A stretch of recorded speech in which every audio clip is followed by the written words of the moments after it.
Video शुरू करने से पहले आप हमारे चैनल रहस्य टीवी इंडिया को नीचे दिए गए इस लाल बटन को दबा के सब्सक्राइब कर लें। साथ ही इस घंटे को भी क्लिक कर लें जिससे कि आप हमारे वीडियोस देख सकें सबसे पहले। समुद्र की गहराई से भी ज्यादा गहरा उसमें छुपा रहस्य है।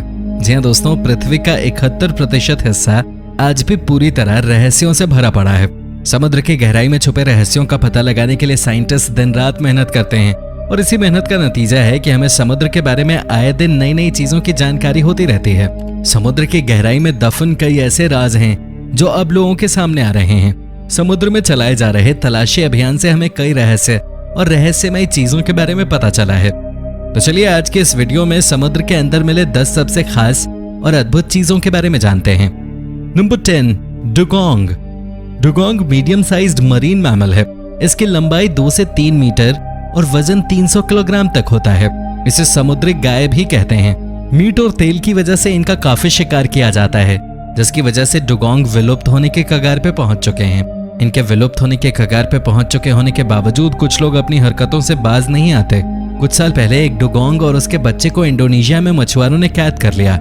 इन दोनों को कैद करके समुद्र के अंदर ही अलग पिंजरे में रखा गया था। कैद करने वालों ने मदर डुगोंग को जंजीर से बांध रखा था। इसे टूरिस्ट के लिए कैद किया गया था ताकि लोग डुगोंग को करीब से देख सकें। जब डाइवर्स को पिंजरे में कैद डुगोंग को देखने की इजाजत मिली, उसके बाद जंजीर में बंधे इस पुअर क्रीचर की फोटो पूरी दुनिया में वायरल हो गई।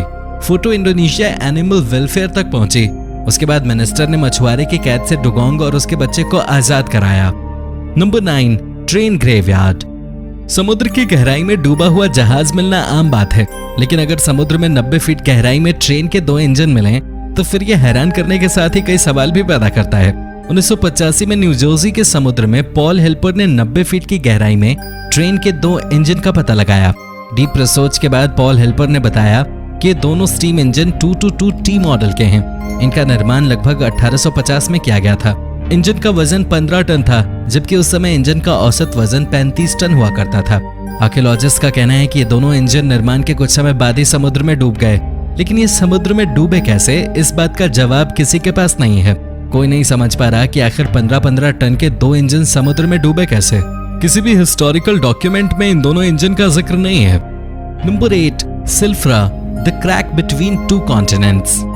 2 कॉन्टिनेंट्स के बीच के बॉर्डर लाइन को मैप पे देखना तो काफी आसान है, लेकिन यही बॉर्डर लाइन समुद्र के अंदर देखने को मिल जाए तो फिर ये किसी सरप्राइज से कम नहीं है।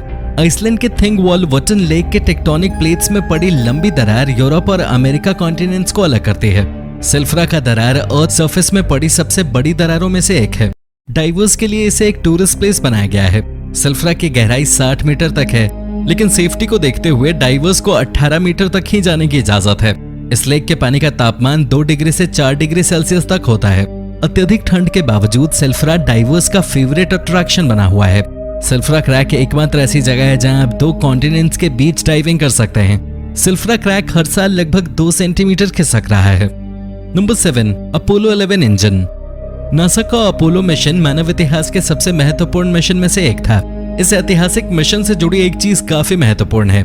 मार्च 2012 में अमेज़न सीईओ जेफ बेजोस की एक्सपेडिशन टीम ने अटलांटिक ओशन में अपोलो 11 मिशन में इस्तेमाल किए गए रॉकेट इंजन को ढूंढ निकाला। नासा समेत सभी का मानना था कि यह इंजन हमेशा के लिए गायब हो चुका है, लेकिन जेफ बेजोस के पर्सनल इंटरेस्ट की वजह से इस इंजन को 40 साल बाद दोबारा लोगों के सामने लाया जा सका। मिशन के दौरान एस्ट्रोनॉट्स को स्पेस में लॉन्च करने के बाद F1 रॉकेट इंजन 5000 माइल्स प्रति घंटे की स्पीड से अर्थ एनवायरनमेंट में वापस आते हुए अटलांटिक ओशन की गहराई में खो गया था। 2012 में जब इसे ढूंढने के लिए सर्च ऑपरेशन चलाया गया तब यह इंजन 14000 फीट की गहराई में मिला। ओशन से निकालकर इसे सियाटल की म्यूजियम में रखा गया है। Number 6, the purple blob. पहली नजर में शायद आपको ये एक बेशकीमती पत्थर लगे, लेकिन आपको बता दें कि ये कोई चमकदार पत्थर नहीं बल्कि लिविंग ऑर्गेनिज्म है।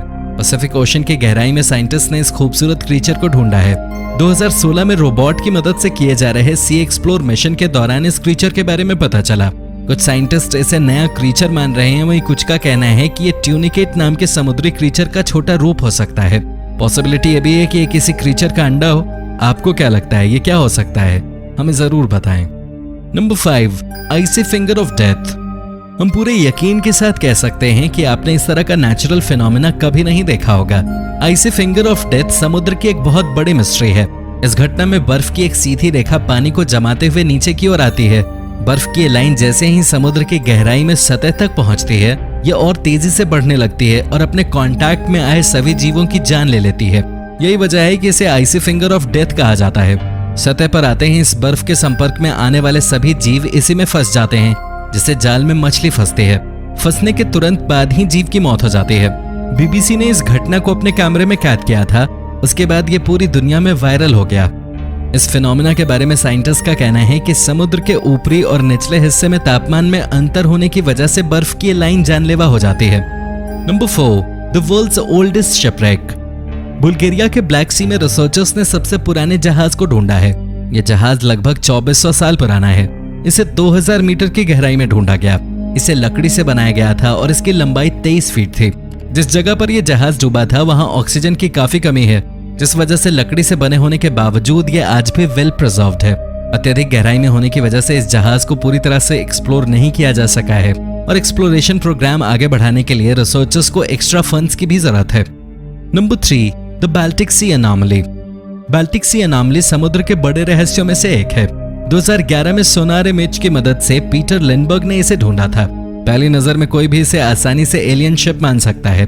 ये एलियन शिप की तरह ही गोल है। इस ऑब्जेक्ट का डायमीटर 200 फीट है। ये किसी भी एंगल से नेचुरल फॉर्मेशन नहीं लगता है, जिस वजह से लोग इसे एलियन शिप मानने लगे। सोनार इमेज मिलने के बाद जब दूसरी टीम इस ऑब्जेक्ट के बारे में पता लगाने गई तो इस ऑब्जेक्ट के पास पहुंचते ही इनके सभी इलेक्ट्रिकल डिवाइसेस ने काम करना बंद कर दिया। उन्हें फोटो और सैंपल के बिना ही वापस आना पड़ा। इस घटना के बाद इसे एलियन शिप मानने वालों के दावों को और बल मिला। हालांकि 2012 में ओशन एक्स की एक टीम उस मिस्टीरियस ऑब्जेक्ट तक पहुंचने में कामयाब रही। उस ऑब्जेक्ट से लिए गए सैंपल की जांच में ग्रेनाइट, नाइस और सैंडस्टोन पाया गया, जिससे ये बात साबित हो गई कि ये एक नेचुरल ऑब्जेक्ट ही है। साइंटिस्ट का कहना है कि ग्लेशियल और पोस्ट ग्लेशियल प्रोसेस की वजह से इसका आकार गोल हो गया। Number 2, SS Gairsoppa. Odyssey marine exploration company के लिए 1941 में डूबे एसएस गेरसोपा जहाज को ढूंढना किसी लॉटरी से कम नहीं था। चांदी से लदा हुआ ये मर्चेंट शिप 1941 में जर्मनी के हमले में डूब गया था। इस हमले में 85 लोगों की जान भी गई। डूबने के बाद 70 सालों तक इस जहाज का कोई सुराग नहीं मिला। 2011 में ओडिसी मरीन एक्सप्लोरेशन ने इस जहाज को ढूंढ निकाला। एसएस गेरसोपा समुद्र में 4700 मीटर की गहराई में था। जहाज के साथ ही कंपनी को चांदी का खजाना भी मिल गया। 2011 में एसएस गेरसोपा से मिली चांदी की कीमत $200 मिलियन थी। चूंकि ये जहाज ब्रिटिश सरकार की थी तो चांदी पे भी उन्हीं का हक था। हालांकि ओडिसी मरीन और ब्रिटिश सरकार के बीच हुए डील के मुताबिक 80% चांदी ओडिसी मरीन और सिर्फ 20% ब्रिटिश सरकार को मिलने की बात तय हुई। अब तक एसएस गेरसोपा से 48 टन चांदी निकाली जा चुकी है। Number 1, Antikythera mechanism. Antikythera mechanism को दुनिया का पहला कंप्यूटर माना जाता है। 1901 में रिसर्चर्स ने समुद्र की गहराई में एक एंशिएंट शिप का पता लगाया। इस जहाज से कई प्राचीन चीजें मिली, लेकिन इन सभी में से लकड़ी के बॉक्स में रखे एक सामान ने सभी का ध्यान अपनी ओर खींचा। लाख कोशिशों के बावजूद कोई नहीं बता सका कि आखिर ये है क्या। 1971 में न्यूक्लियर फिजिसिस्ट चार्लम्पोस काराकालोस ने इस ऑब्जेक्ट के एक्सरे और गामा रे इमेज की स्टडी के बाद बताया कि एक कंप्यूटर है जिसे रोमन साइंटिस्ट ने बनाया था। इसका उपयोग एस्ट्रोनॉमिकल इवेंट्स को प्रेडिक्ट करने में किया जाता था। साइंटिस्ट का कहना है कि यह कंप्यूटर लगभग 1800 से 200 साल पुराना है। नंबर 4, सी स्प्लिट्स इनटू टू केरला। 2018 में केरल में आए बाढ़ ने पूरे राज्य में तबाही मचाई थी। करोड़ों रुपए का नुकसान हुआ और सैकड़ों लोगों की मौत हुई। बाढ़ खत्म होने के बाद इस राज्य में एक अद्भुत नजारा देखने को मिला। बाढ़ के बाद मल्लापुरम जिले में बीच पर समुद्र 2 हिस्सों में बंट गया था। समुद्र से लगभग आधे किलोमीटर तक रेत जमा हो गया था। इस रेत की वजह से समुद्र 2 हिस्सों में डिवाइड हो गया था। इस नए आइलैंड को देख लोग काफी ज्यादा एक्साइटेड हो गए। लोग दूर दूर से इसे देखने आने लगे। रिसर्चर्स ने इस घटना को रेयर नेचुरल फिनोमेना बताया, हालांकि इसके पीछे की वजह नहीं बता सके। रिसर्चर्स का कहना था कि समुद्र में हाई टाइड उठने पे समुद्र के बीच जमा रेत फिर से समुद्र में चला जाएगा। Number 3, devil's kettle. Devil's kettle आज भी साइंटिस्ट के लिए एक बहुत बड़ी मिस्ट्री है। मिनेसोटा की ब्रूल रिवर पहाड़ पे बहते हुए चट्टान की वजह से 2 हिस्सों में बंट जाती है। एक हिस्सा 800 फीट नीचे आते हुए खूबसूरत वाटरफॉल का निर्माण करता है, लेकिन दूसरा हिस्सा चट्टान पे ही बने गहरे होल में गिरता है। नदी का दूसरा हिस्सा जो गहरे होल में गिरता है, उस होल में गिरने के बाद पानी कहाँ जाता है, किसी को इस बात की जानकारी नहीं है।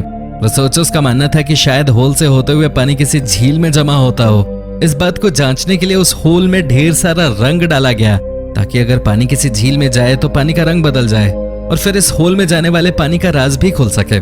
लेकिन इसमें कामयाबी नहीं मिली। दूसरी बार टेस्टिंग के लिए होल में छोटे छोटे बॉल्स डाले गए, पर इस एक्सपेरिमेंट से भी कुछ हासिल नहीं हुआ। होल में जाने वाले ब्रूल रिवर के आधे पानी का राज आज भी अनसुलझा ही है। वीडियो कैसी लगी कमेंट में जरूर बताएं और चैनल को सब्सक्राइब करना ना भूलें। धन्यवाद।